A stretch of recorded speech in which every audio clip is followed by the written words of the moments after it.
Welcome everybody, Rusty Blackwood here, and welcome to my loft on this May 7th, 2024. I thought it's time that I came back and did a video. It's been a month, over a month, since I have released a film short in that period of time, but I have not done a video, so I think it's time that I show up and talk to you all out there. Oh my, this last month has been a very trying month for me. I lost my very next door neighbor, right adjacent almost to my house, just across the driveway. My dear neighbor Paul. He's been my closest neighbor and a dear friend for 34 years. He passed away in late February. Um, he lived alone, and I would check on him as often as I could without making a nuisance of myself. He was a very independent, prideful man, and he had advanced COPD. And like so many men who they can become very stubborn and wouldn't go to the doctor. Can't say that I blame him with the way the medical system is today. You really second guess yourself as to whether you really, really want to go. Because what are you going to be forced into? What are you going to be tricked into? People that go in for surgeries when they can finally get a surgery, and while they're under anesthesia, there's chips being planted inside them that can be tracked by the government.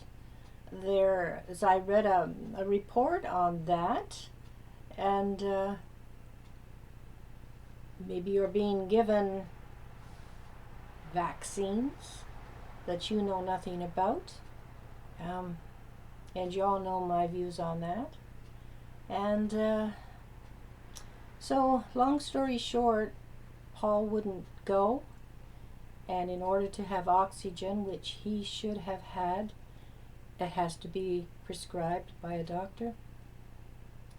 And I also tried to talk him into getting a lifeline, at least a lifeline, in case he needed help, he fell, whatever. And he promised me he would call me if he needed me. But, famous last words maybe. And I would call him fairly often. I would take plate of food over to him every so often. He had his groceries delivered to him. And but the last time I saw him, he was so very, very weak. And I was so very, very worried about him. And my youngest son co-owns the property, the house and the property here, my house I'm speaking about. And I talked to Jason a couple of times over the past couple of years about putting the property up for sale and leaving, because I've seen such decline in my neighborhood over the years. But Paul was next door, and I just couldn't leave. I could not bring myself to leave for fear of what would become of him. He had no family, or at least apparently there was a stepdaughter, but the last I ever saw of her was in the early 90s, and had never kept in touch with him, nothing. And so Jason and I were his family, and so I felt if we left here, what would happen to him? What would become of him? Because he'd have absolutely nobody. And the way it turned out, I was outside cleaning around in my yard, and I was out front, and I looked over as I always did, and I mean, he did not come out in the wintertime at all, and even in the nice weather, the times that he would come out and sit on his porch or anything like that was few and far between. And so I looked over, and I saw his mailbox was just crammed full of mail. He hadn't been, he would come usually every other day, if not every day, every other day. He would come because he just had to open his front door and reach right to the left of his front door, and there was his mailbox, so he could get his mail very easily. And it was crammed full of stuff, and I thought, that's not right. And so I went over and I banged on the door, and of course, no answer. And I banged on his bedroom window, was right at the very front of his house, and I banged on his window and called out, and I wasn't getting an answer, so I come home and I called him, and all I got was his call answer. Like usually, he would let his call answer take his calls, and if he was there, like close to the phone, he'd pick it up. If he was not right in the room, he'd let the machine take the message, and then he would get back to me. And I knew he kept odd hours because, I mean, Paul had been retired for years. He programmed computer websites for people, and or designed them, I should say. And so he would work at his computer all hours of the day or night, and he kept odd hours. Sometimes he would sleep in the day and he'd be up all night, or vice versa. And you could tell that there had been activity going on by the different lights in the house that would be on or off, things like this. So you knew, obviously, he had to be up and about to be changing these different light patterns and stuff. Yeah, so anyway, he passed away, and I called I didn't know this at the time. I had a feeling, a very odd feeling, something's not right here. And so I called the police for a wellness check, and this was on a Friday evening early in April, and they came, and I knew where the spare keys were kept, and so I told them, I showed them where that was, because I didn't feel that I had the right to go in without them present, and they sent me back over on my porch, and I went over and I stayed there and I watched what was going on, and about 15-20 minutes later, I mean, they went in, they found the keys and they went in, and there was a lady officer and a young male officer, and the lady came back to me, and I could just tell by the look on her face, and she just shook her head, and she said he had been deceased for quite some time, and oh, it was like, this was my friend, not only just my neighbor, but my friend, and we had been there for each other all these years, and I just felt like I had let him down. I had betrayed him. And I know that when God calls you home, it doesn't matter. When it's your time, and you pass.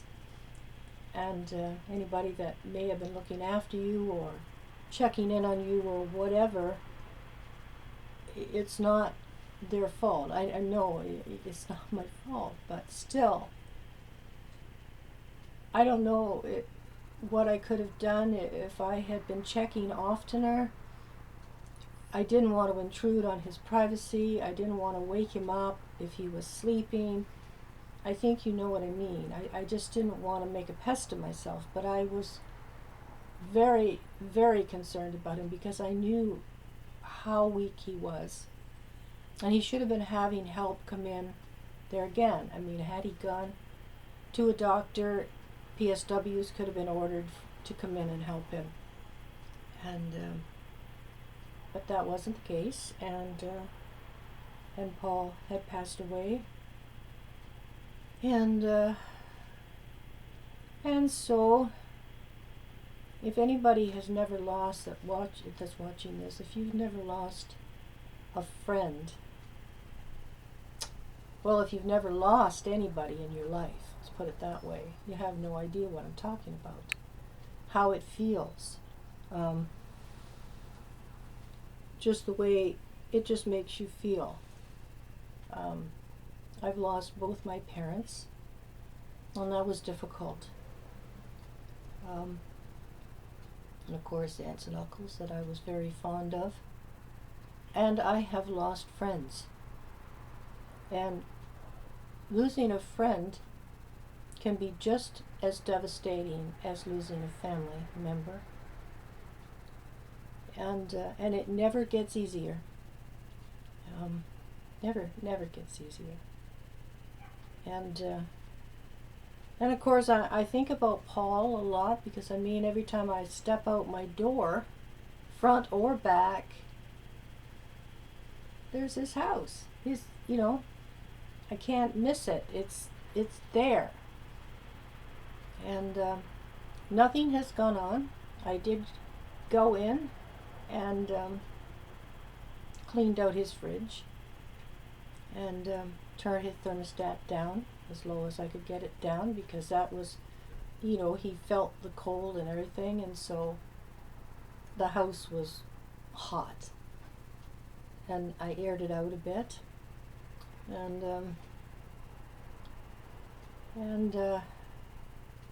turned all these lights on. When they left, they had every light in the house on. When the police left, they had left every light in the house on after Paul had been taken away. And so I shut off all the lights, and except the one in his dining room by his computer that he always kept on. And come out and lock the door.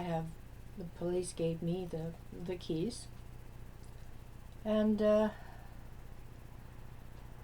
the detective that was in charge of it all, I've spoken with her since then, and she said that the police it's no longer in their hands anymore, and the coroner now has taken it over, and did they have my permission to give my contact information to the coroner? And I had said yes, that I would be a contact. I said I knew Paul wanted to be cremated, but that was pretty much all I knew.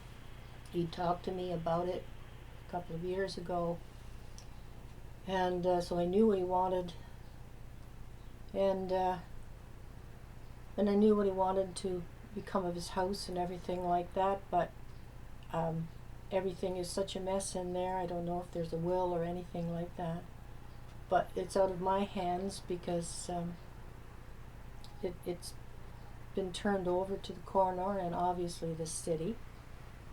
The detective did tell me they were not able to contact the stepdaughter. I gave them the stepdaughter's name. Of course, I have no idea where on earth in the world she would be, but they can't locate her.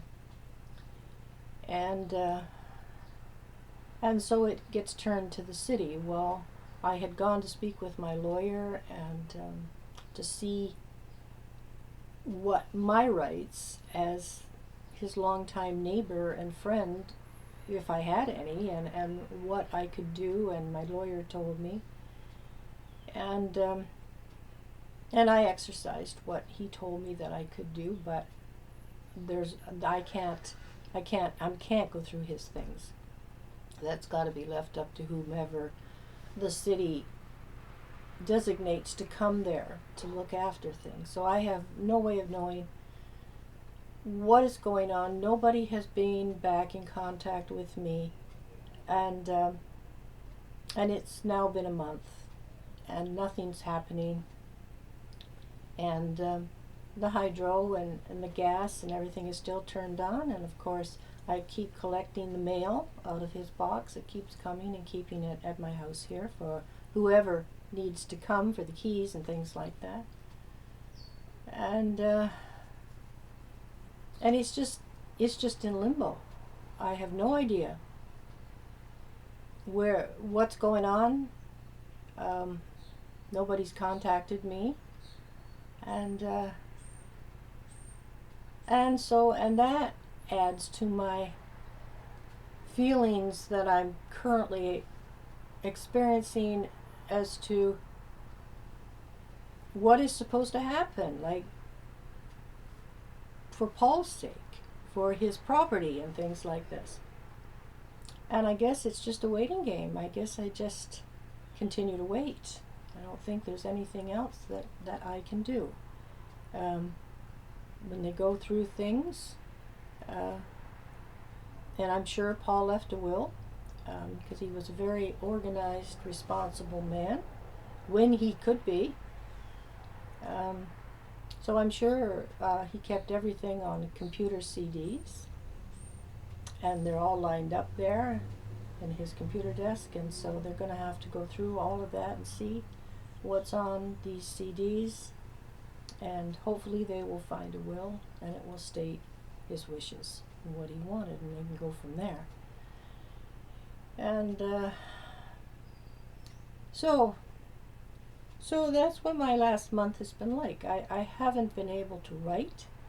I did at least very much. I did do a little here the other day on Before the Grandeur, the prequel to the Perils of Autumn series here. And I've got 5 chapters written, only 5 chapters. And these are first draft chapters. And I will get to it. It's not going anywhere. It's there. And but I've got to be in the right mindset in order to create the story.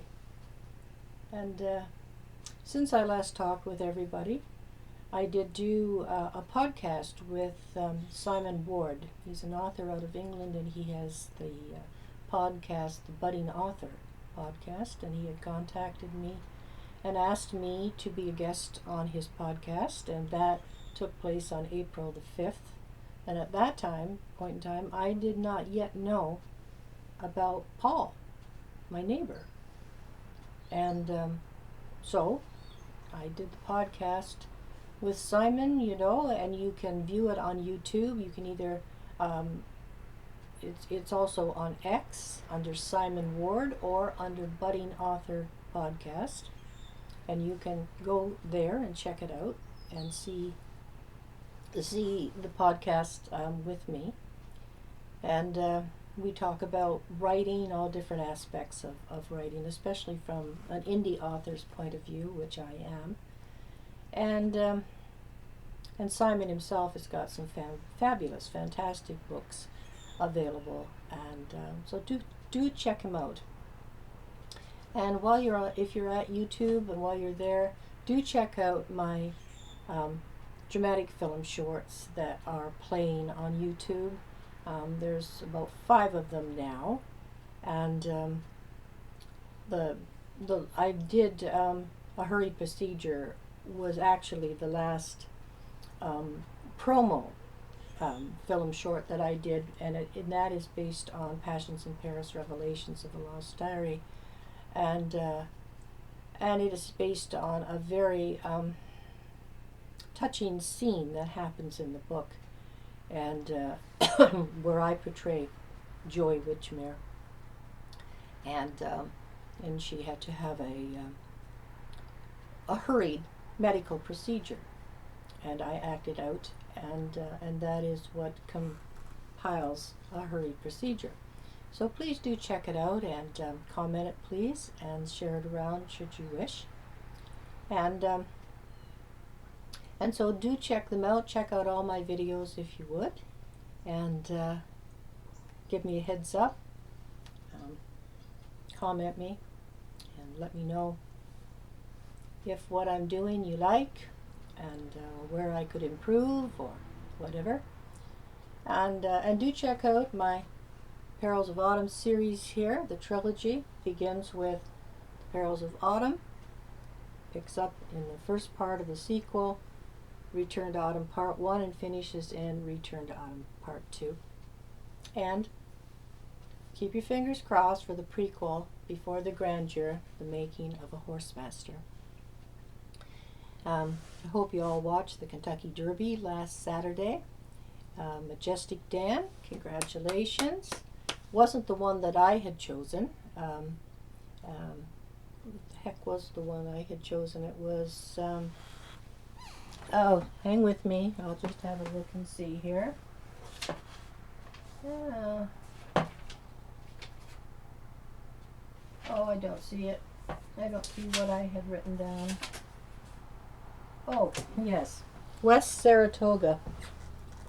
And I chose him simply because he was a dapple gray horse. And he put me in mind of Dapper Dan, Cyril Landon's horse from Perils of Autumn.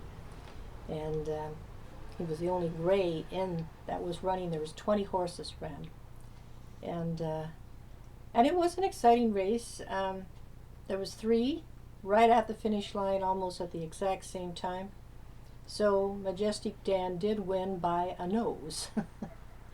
But had it been the Preakness, because each leg of the Triple Crown, the length of that they have to run keeps growing in length. And had it been the Preakness, I don't think that Majestic Dan would have won. I think he would have been overtaken, because it's like another quarter mile or so that they have to run. And I don't know whether he will be in the Preakness or not. And that, of course, is a week from this Saturday coming. This coming weekend is Mother's Day, and I send my very best wishes to all you mothers out there.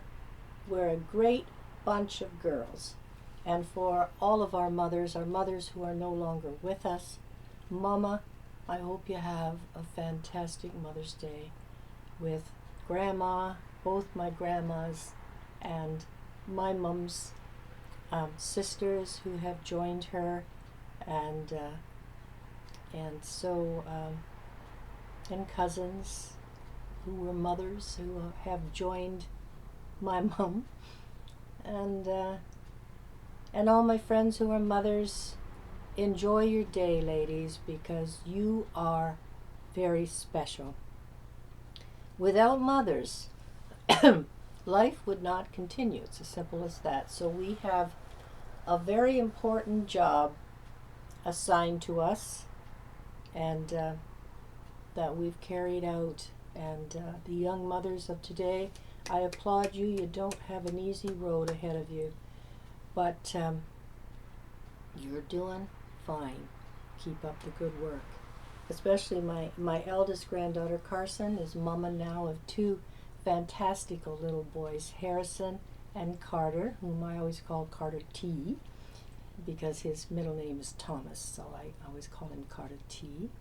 And we had a beautiful time yesterday. We went to a local tulip farm. As you can see, these beautiful tulips here in the frame of the camera, and they're quite pretty. Look at all these beautiful blooms. Look at the size of them. And we each, there was myself, there was my granddaughter Carson, there was Carson's mama, my daughter-in-law Corrine, and her mother Allie, Oma, and Harrison and Carter, and we went to the tulip farm yesterday morning, and we picked tulips, and we had a beautiful time, a lovely, lovely time. And then we came back to Carson's house, and we had a very lovely lunch that my daughter-in-law put together. And so it was just wonderful. I couldn't think of a better way to spend yesterday morning. It was really nice. The wind was a little chilly, but it was beautifully sunny, and the tulips went on for as far as the eye could see. You'd swear you were in Holland. And this is a Dutch farm, and there was this beautiful windmill, and there was this huge wooden shoe that the children could get into and have their pictures taken. And of course they saw the tractors and all kinds of things, and they're very taken with all of that. And so now I want to wish today, May 7th, is one of my bestest girlfriends, Dana Lawrence. Dana and I go back a long way.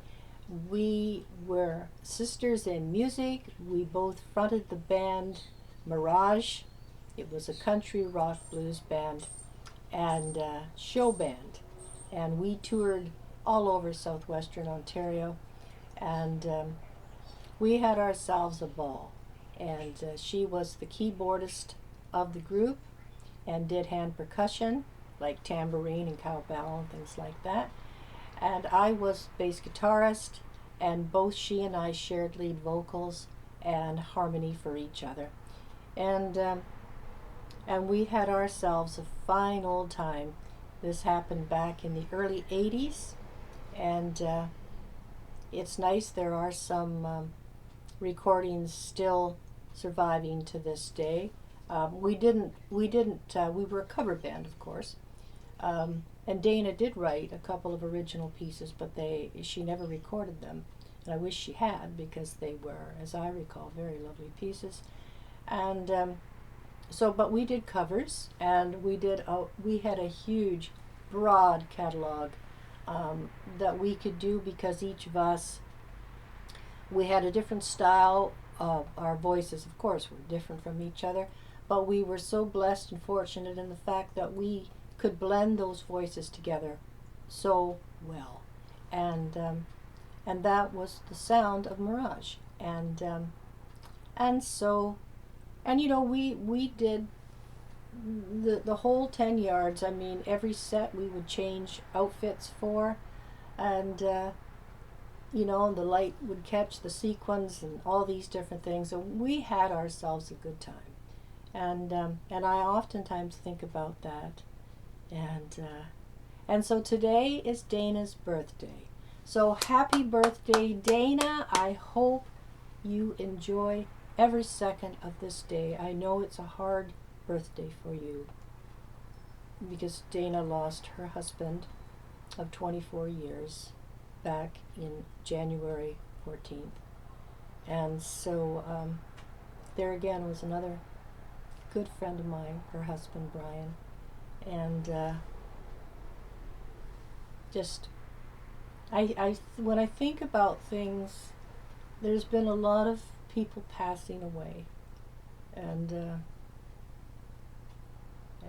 another man that I had dated before my first husband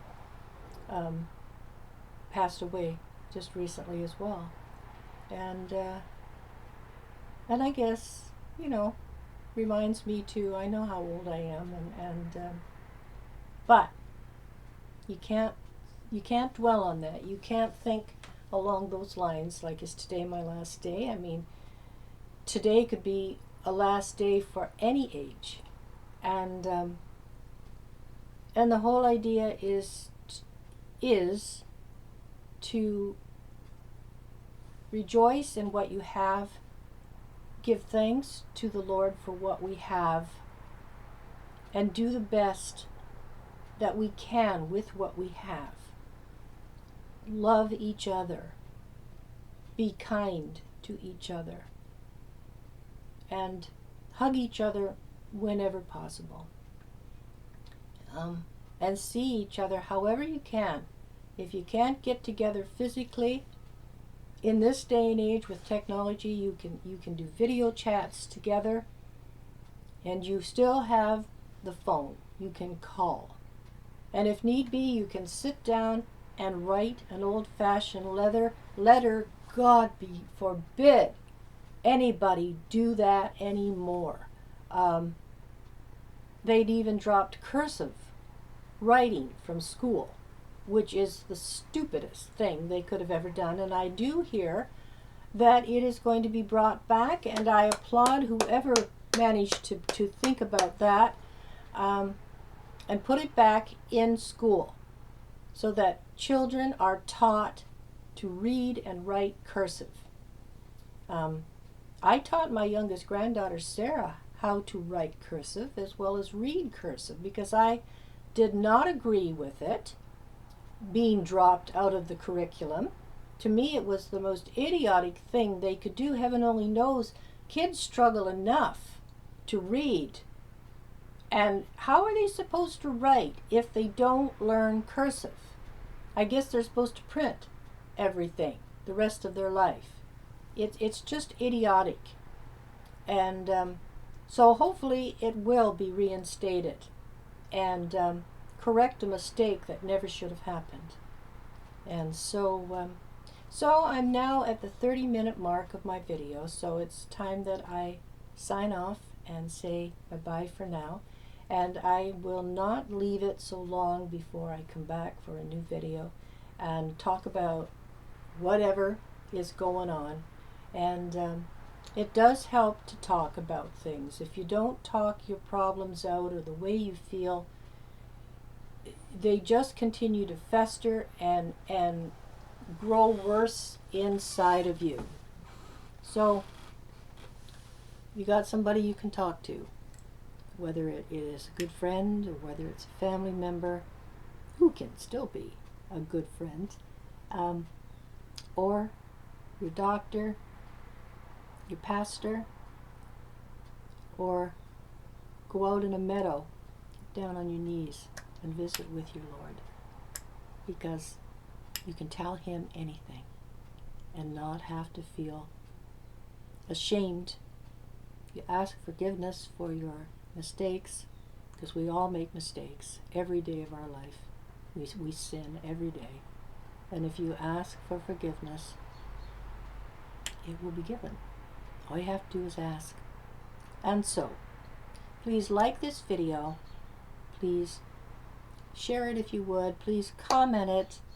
And please continue to subscribe to my YouTube channel. I thank all new subscribers that have kindly done so, and I look forward to watching my subscriptions grow. And be sure, if you subscribe, hit the bell so that you'll be notified whenever I put up a new video or post anything on YouTube. So do take care. God's blessings to each of you, I wish.